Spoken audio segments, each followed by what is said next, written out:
আমাদের যে সাবেক স্বৈরাচারী সরকার সে আমাদের নার্সটাকে এমন শোপিস বানাইছে। আমরা এখন চাই নার্সের একটা প্রফেশনাল ক্যাডার আসবে, আমাদের নার্সরা বিসিএস দিবে।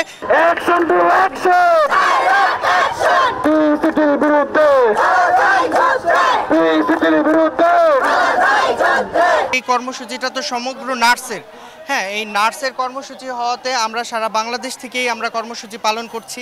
সের প্রেক্ষিতে আজকে ধারাবাহিকতায় আমরা ফরিদপুর থেকেও আমাদের কেন্দ্রীয় এই অংশগ্রহণের জন্য কেন্দ্রীয় কমিটিতে এসেছি।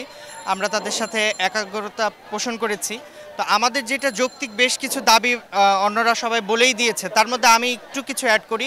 যেমন আমাদের পড়াশোনা কিন্তু পিএইচডি অবধি চালু আছে। আমাদের যে সাবেক স্বৈরাচারী সরকার সে আমাদের নার্সটাকে এমন শোপিস বানাইছে যে নার্সিং কারিকুলাম কেমন, নার্সিং শিক্ষা ব্যবস্থার মূল্যায়ন কিভাবে করা হয়, কত মার্কে তারা পাশ করে, কোন ভার্সনে তারা পড়ালেখা করে, এগুলো কোনো কিছুই বাংলাদেশের মানুষ, সাধারণ মানুষ এগুলো জানে না।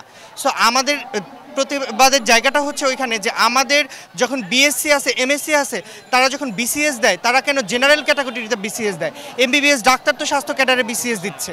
আমরা এখন চাই নার্সের একটা প্রফেশনাল ক্যাডার আসবে, আমাদের নার্সরা বিসিএস দেবে, nursing BCS, not a single of general BCS. এটা আমরা চাই না। সো এটা আমাদের অন্যতম দাবি। আর আমরা ইন্টার পাস করে ভর্তি পরীক্ষার মাধ্যমে সরকারি বেসরকারি প্রতিষ্ঠানে আমরা বিএনএমসি থেকে পাস করে বের হই, কম্প্রিহেনসিভ এক্সামের মাধ্যমে আমরা লাইসেন্স প্রাপ্ত হই, কিন্তু আমাদের মান সেই ইন্টারই থেকে যায়। এটা অনেক বড় বৈষম্যের জায়গা। এরপরে যখন আমরা ডিপ্লোমা শেষ করি আমাদের পোস্ট বেসিক বিএসসি করতে হয়। সেখানে যারা সরকারি প্রতিষ্ঠান থেকে পড়াশোনা করেন ওই ধরনের শিক্ষার্থীরা মাত্র 95% তারা চান্স পায়, আমরা মাত্র 5% সরকারি প্রতিষ্ঠানে পড়ার সুযোগ পেয়ে থাকি। এই ধরনের বৈষম্য।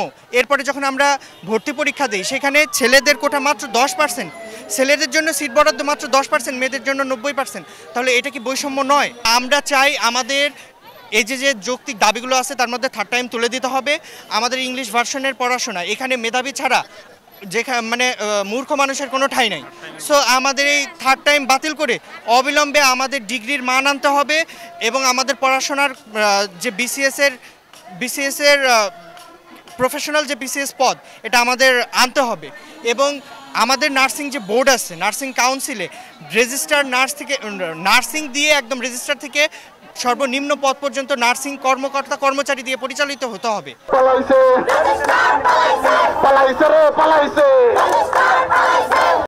সংবাদ, ফিচার ও অনুষ্ঠানের জন্য ভিজিট করুন সংবাদ প্রকাশের ওয়েবসাইট এবং যুক্ত থাকুন ফেসবুক পেজ ও ইউটিউব চ্যানেলের সঙ্গে।